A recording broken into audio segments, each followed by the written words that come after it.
itu jalan selama 1 tahun sudah menjadi pemain sinetron di SCTV.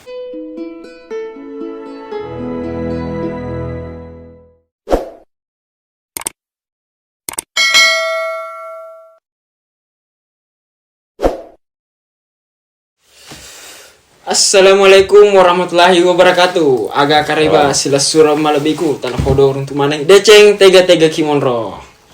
Malam ini di video kali ini kita akan membahas dan bertanya-tanya tentang bagaimana dan kisah inspiratif bintang tamu kita kali ini. Ya, bintang tamu kita kali ini gimana nih? Tamu kali ini spesial ya narasumbernya, karena mungkin beliau sudah berjalan 2-3 tahun di sini, banyak pengalaman, ya hampir 3 tahun. Mungkin banyak kisah inspiratif dan wawasan yang kita bisa dapat dari sini. Ya, mungkin perkenalan dulu ya. Ya, mungkin kita perkenalan dulu. Ya, mungkin karena saya juga baru masuk di channel YouTube-nya Patur. Perkenalan nama saya Hanif, teman kamar Patur. Ya. Pertama kita perkenalan dulu Bang. Oke. Perkenalkan, nama saya Tony. Instagramnya Tony Alben, TWNY Alben 1. Nanti di deskripsi. Saya berasal dari Kota Medan. Oke, dari Kota Medan guys.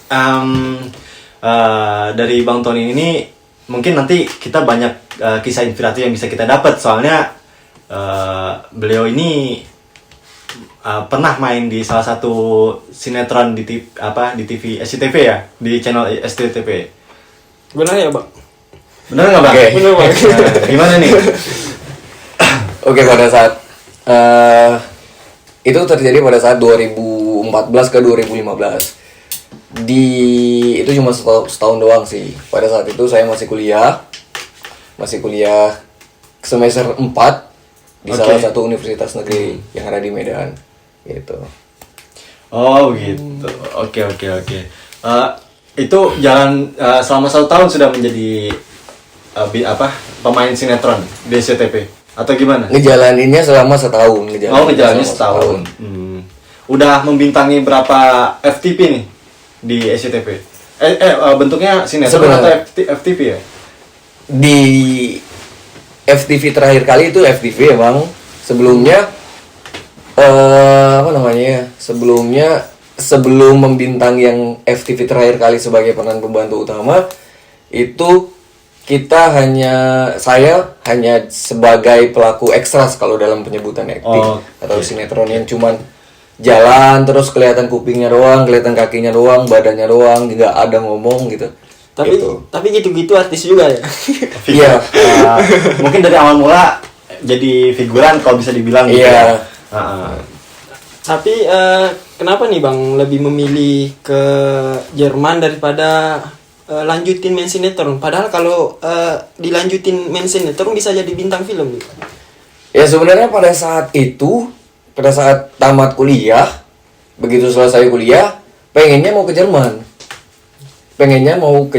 Cuman karena cita-cita itu ambigu gitu kan, jadi kayak mikir gimana ya, kayaknya harus balik lagi ke Jakarta gitu, melanjutin, karena masih ada beberapa manajemen yang emang masih mau make gitu, masih mau kerja sama sayanya gitu. Terus karena mikir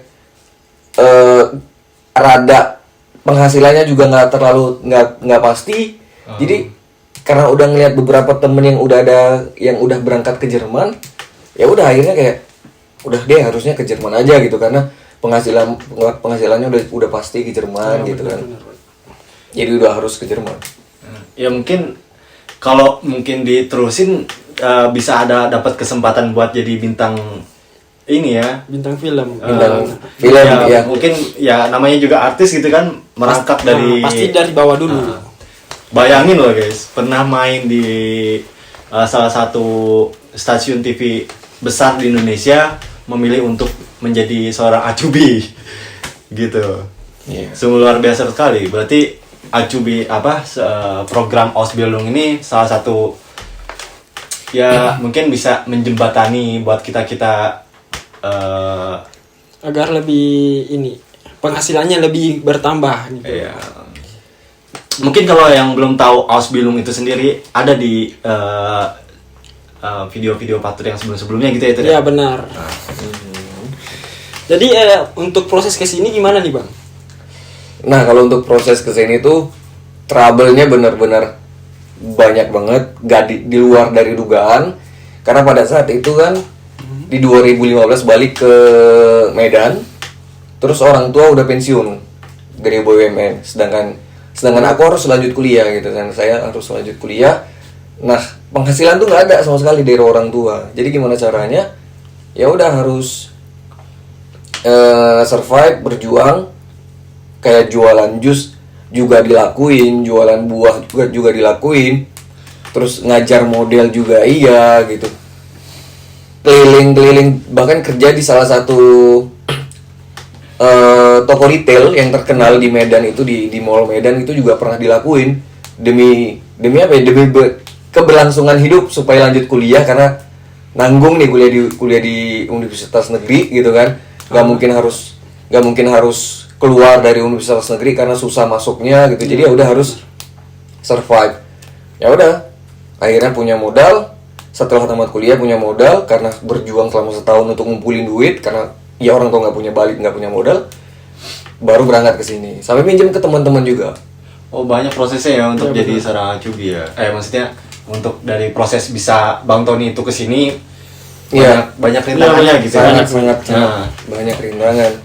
Gitu sampai ada beberapa beberapa tetangga dari keluarga ngomong ke orang tua bahwasanya, alah biarkan aja si Tony, katanya gitu. Biarkan aja si Tony ngejalanin hidupnya sendiri tuh nggak bakalan kayak orang-orang juga gitu, ngomong ke orang tua. Terus ya sayanya bilang ke orang tua, ya biarkan aja mereka ngomong apa, yang penting saya nggak merepotkan mereka, saya juga nggak merepotkan orang tua gitu. Saya berusaha sendiri demi cari duit sendiri, demi cita-cita saya sendiri. Cita-cita saya sendiri juga buat orang tua. Saya seperti Ya, itu betul. bilang ke orang tua. Jadi ya udah, berjalannya waktu, dapat duit, pas mau berangkat modal 18 juta pada saat itu. Ya udah, jadinya orang tua saking kagetnya, duit 18 juta dari mana? Dia tahu, orang tua pada saat itu tahu. Karena cari duit dari jualan ini jualan itu, jadi mereka kayak excited ngelihatnya bahwasanya, oh seperti ini ya anak aku gitu, nyari duitnya sampai benar-benar berjuang banget, akhirnya bisa berangkat ke Jerman tanpa dimodalin dari orang tua sepeser pun pada saat itu. Luar biasa sekali. Gimana nih? Sangat menginspirasi ya bagi yang nonton ya. Sebelumnya kalau kita boleh tahu kuliahnya dari jurusan apa nih? Kuliahnya jurusan bahasa Jerman juga. Oh, bahasa Jerman. bahasa Jerman. Karena kuliah jurusan bahasa Jerman, terus temen setelah tamat kuliah udah pada kesini, jadi kayak mikir yang tadinya pengen balik lagi ke Jakarta untuk lanjutin S2. pengen nggak balik lagi ke Jakarta untuk lanjutin, pengen jadi artis lagi Artis, gitu kan. ya. Cuman karena temen udah pada kesini, jadi kayak ya udah ngikut temen aja gitu, ngikut temen aja. Terus ngeliat temen nelpon pada dapat duit sekian dari Ausbildung gitu, belajar juga, dapat pengalaman baru juga. Terus mikir ya udah sih, dapat yang pasti-pasti aja gitu kan. Kalau nyari yang nggak pasti buat apa gitu, ya udah. Iya. Jadi ada nyambungin. Untuk honor pertama nih Bang, untuk waktu main TV, honor pertama nih berapa nih Bang kalau boleh tahu? Iya, pada saat itu 2015 ya, sekitar 100.000 itu ekstras. Yang cuman kelihatan kupingnya doang. 100.000 sehari. Dan itu dari jam 7 pagi sampai jam 12 malam kita nggak boleh tidur sama sutradaranya. Oh gitu. Kita di calling tuh dari jam 7 pagi sampai jam 12 malam. Iya. Tony harus standby, kamu nggak boleh tidur. Emang dikasih makan 3 kali, kasih makan 3 kali. Tapi ya gitu, 100.000 kan capeknya luar biasa kan. Besoknya lagi dipanggil lagi, Tony besok harus datang lagi. Padahal cuman yang disuting kupingnya doang gitu, yang disuting badannya doang. Tuh guys, untuk Iya. jadi perjuangan untuk jadi sebuah artis itu nggak semudah membalikan telapak tangan gitu ya. Mungkin Nggak gampang. banyak teman-teman artis juga kayak ya artis-artis besar, Raffi Ahmad mungkin yang kita tahu, atau Olga Iya. Syahputra mungkin kalau mengikuti kisah perjuangannya itu sangat mungkin dari kayak Bang Tony ini dari awal dari sangat bawa-bawa sendiri dengan honor yang sekiranya 100.000 sehari. Bayangin dengan itu jam kerjanya yang begitu panjang gitu kan.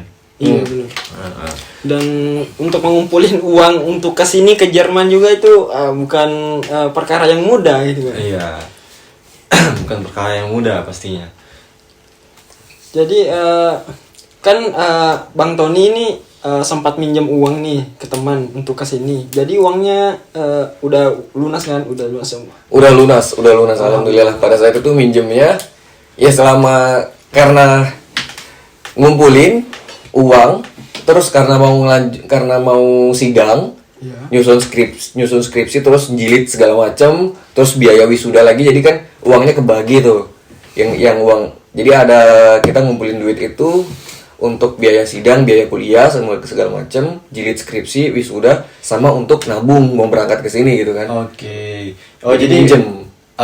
untuk kuliahnya itu udah wisuda duluan ya?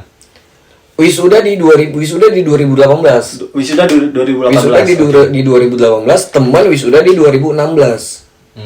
Teman ya wisuda di 2016. Teman seangkatan itu. Teman seangkatan karena aku ke Jakarta jadi cuti kuliah terus balik lagi jadi ngulang ke adik kelas. Oke. Gitu. Jadi nggak masuk kuliah itu satu semester. Dua semester. Dua Dua semester. semester setahun. nggak kuliah, nggak kuliah untuk mencoba menjadi Artis ya. artis ya gitu. Iya. Tapi gagal akhirnya kan. Harusnya Kesini gitu. Iya, tapi sempat ya masuk TV juga kan. Kalau ini nanti kita lampirin lah cuplikan sinetron FTV-nya ya. Yang Ya, ada ini. ada dikit lah. Ada dikit, Ada dikit dikit. bisa dilihat. Ya. Ya untuk di sini Bang ngambil jurusan apa dulu? Kebetulan ngambil jurusan Hotel Fahman. Gastronomi ya Bang, perhotelan. Gastronominya Hotel Fahman benar. Untuk nyinggung dikit gaji untuk ini. Kalau masalah Gimana gaji, sih? Mungkin ini hal yang tahu tapi Iya. coba kita ya setelah sih ya namanya. ya kalau masalah gaji sih sebenarnya alhamdulillah bisa mencukupin gitu kan. Alhamdulillah bisa mencukupin orang tua, bisa untuk ngirim gitu. Oke. Ya, masih bisa buat nabung lah gitu, masih bisa buat nabung. Untuk pelajaran di sekolah nih Bang, kan Ausbildung itu kerja juga kan, belajar juga di sekolah kan. Untuk pelajarannya gimana nih Bang? Apa lebih susah atau lebih susah bagi orang Indonesia atau bagaimana nih Bang? Kalau saya pribadi, pelajaran yang ada di sekolah tuh beneran di luar dari dugaan. Susah banget gitu, susah banget untuk awal-awal, untuk pertama-tama gitu kan. Ya untuk Guru- beradaptasi di sini. Gitu. Bener. Karena bahasanya Gitu. juga kan Bang. Karena bahasanya kan, karena bahasanya yang kita belajar di Indonesia sama yang di sini tuh hampir beda gitu. Ada beberapa yang diajarkan di guru les gitu kan, agak gimana ya, bukan menyamping tapi agak beda lah gitu. Ternyata mereka orang Jerman nggak ngomong seperti ini dan diajarkan di Indonesia ngomongnya seperti ini gitu. Jadi agak berbeda ya Bang. Agak berbeda. Jauh dari yang diajarin di kampus itu. Jauh. Nah, Jauh. kalau di kampus kan saya jurusannya ke pendidikan, jadi sebagai guru. Jadi saya dituntut sebagai guru, gimana layaknya guru, membimbing anak, berkomunikasi yang baik dengan anak gitu kan, kayak guru BK. Seperti itu yang saya diajarkan di kampus itu. Nggak terlalu berpatok ke bahasa Jermannya. Oke. Untuk jurusannya gimana nih Bang? Untuk apa? Mata pelajarannya, maksudnya mata pelajarannya di sekolah itu gimana? Mata pelajarannya ada apa aja sih? Mata pelajarannya itu ada mengenai, ini saya bahasa Indonesianya aja ya. Iya, benar. Ada mengenai tentang asuransi. Ada mengenai tentang asuransi, tentang perekonomian juga, bahasa Jerman juga bahkan ada, sport, bahasa Inggris, terus tentang vitamin-vitamin yang ada di buah-buahan atau yang ada di kebutuhan yang untuk kita makan, contoh seperti susu, seperti apel segala macem gitu. Terus tentang restoran juga, tentang gimana juga tentang di dapur gitu. Oke. Jadi banyak sih. karena jurusannya perhotelan, jadi yang mata pelajarannya itu menyangkut tentang hotel semua ya Bang? Mata pelajaran itu menyangkut tentang hotel gitu. Iya. Ada proses enggak sih dari mungkin tahun pertama, tahun kedua ke tahun ketiga untuk menjadi sebagai apa tadi hotel Fahman ya? Coba, Hotel Faman. Di sekolah itu gimana sih? Ini prosesnya gimana nih maksudnya? Mungkin dari sisi pelajarannya gitu. Untuk tahun pertama bagaimana, tahun kedua. Untuk tahun cara ketiga. berpikir orang Jermannya gimana, gitu prosesnya, cara beradaptasinya gimana. Oke, ya pertama kita nggak terlalu dekat sama orang-orang Jerman yang ada di kelas. Sangat-sangat nggak terlalu dekat karena kita sadar ya dengan kemampuan bahasa kita di kelas gimana gitu. Iya, benar. Jadi kayak, aduh, gak mungkin nih gabung ke mereka sedangkan bahasa kita masih seperti ini gitu, masih bener-bener amburadul lah kalau orang Jawa ngomong amburadul gitu ya. Nah di tahun kedua baru mulai mikir nih kalau misalnya kita nggak komunikasi dengan orang Jerman, kalau kita nggak berani ngomong dengan orang Jerman, iya kita nggak bakalan Nggak bisa maju berkembang ya, gitu. nggak bisa berkembang. Kita stuck di situ doang gitu kan. Benar-benar. Jadi gimana caranya ya? Ya udah beraniin diri ngomong ke orang-orang Jerman gitu. Buka link ke sana ke sini sama orang Jerman gitu kan untuk komunikasi, untuk memperlancar bahasa supaya kan ada tuh kesinambungannya. Kita ngomong dengan orang Jerman terus di kelas kita juga bakalan ngerti. Karena apa yang diomongin dengan orang-orang biasa di luar pasti ada nyambungnya gitu kan dari segi gramatiknya gitu.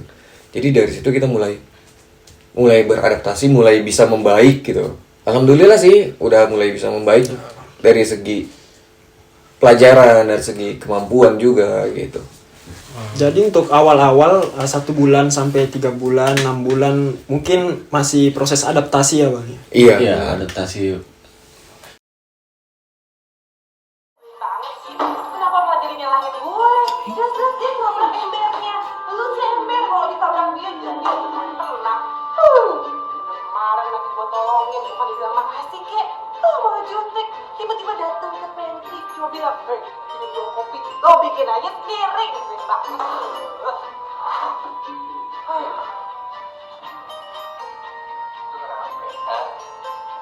Itu cewek-cewek itu tau gak? Udah kayak burung beo, yang kehilangan bulunya tau gak? Bisa ya? Ternyata yang gantiin posisi Dewi cewek yang nolongin gue kemarin. Agak lucu. Kerjaan office girl tapi jago berantem. Salah-salah ngorder, salah-salah ngomong bisa bahaya. Lo tau gak sih? Gue tuh sebel banget tau gak sama tuh orang. Ciri-cirinya nih ya, kulitnya putih, berbadan tegap, cool, saking cool sampai gak ada senyum. Rambutnya itu loh, ini ada jambunya, mengkilat kayak jalan baru di aspal. Jangan-jangan itu Pak Arman, Mak. Dia itu bos di sini, Mak. Moga-moga sih itu bukan Pak Arman ya. Aduh, gimana dong? Lu sih bukan ngomong-ngomong aja. Ada yang lagi bahagia. Oh, yang habis makan bareng bos kayaknya ya. Apaan sih? Biasanya tahu. Jadi gini, Pak Arman itu juga suka rujak sama kayak gue. Terus Pak Arman sengaja ngajakin gue makan rujak. Katanya sih buat nebus gitu. Dia bilang makasih sama gue. Emang lo habis ngapain deh sama dia? Wah, ini orang otaknya geser kali ya. Bukan gitu ya dok. Jadi gini, beberapa hari yang lalu gue nolongin dia dari perampok. Terus lu apain perampoknya? Ini cek gue gituin. Dok. Iya pak.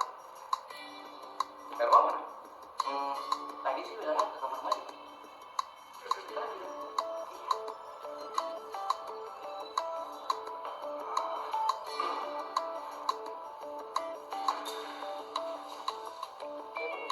Iya.